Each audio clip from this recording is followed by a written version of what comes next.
আসসালামু আলাইকুম রহমতুল্লাহ।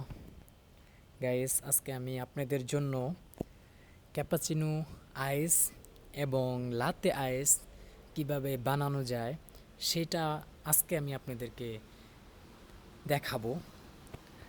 আমি সুন্দরভাবে আপনাদেরকে ক্যাপাচিনো আইস এবং লাতে আইস দেখানোর চেষ্টা করব ইনশাআল্লাহ।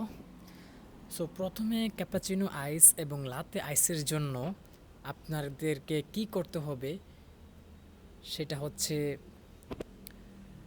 প্রথমে ক্যাপাচিনো আইস এবং লাতে আইসের জন্য আপনাদেরকে এসপ্রেসো 30 গ্রাম নিতে হবে। লাতের জন্য 30 গ্রাম, ক্যাপাচিনোর জন্য 30 গ্রাম। সো গাইস, আমি এখন ক্যাপাচিনো আইস এবং লাতে আইসের জন্য মিল্ক বাবেল তৈরি করব। আপনাদেরকে মনে রাখতে হবে ক্যাপাচিনো এবং লাতে আইস তৈরি করার জন্য অবশ্যই মিল্ক ফোম লাগবে। এখন আমি মিল্ক নিয়ে নিচ্ছি, তার সাথে কিছু আইস দিয়ে আমি বাবেলটা তৈরি করে নিব। আপনারা আমার সাথেই থাকুন।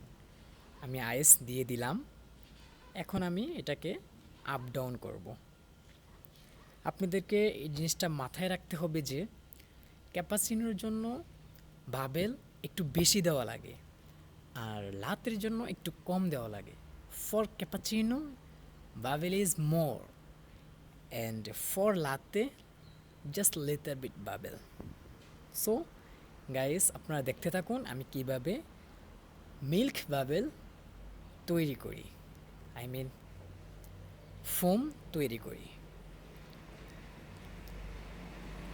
সো আপনাদেরকে দুটি গ্লাসে আইস নিয়ে নিতে হবে। তারপরে আপনাদেরকে একটু মিল্ক ঢেলে দিতে হবে।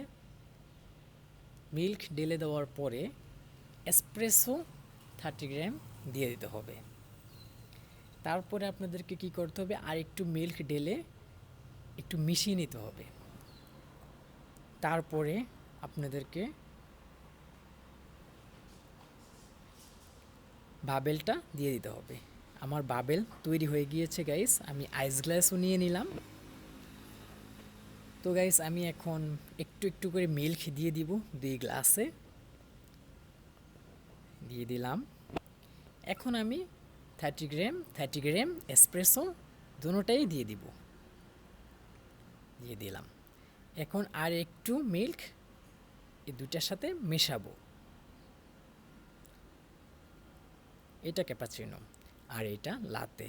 লাতেতে আমি একটু বেশি মিল্ক দিব আর ক্যাপাচিনোতে একটু কম দিয়েছি, আপনারা দেখতে পারতেছেন।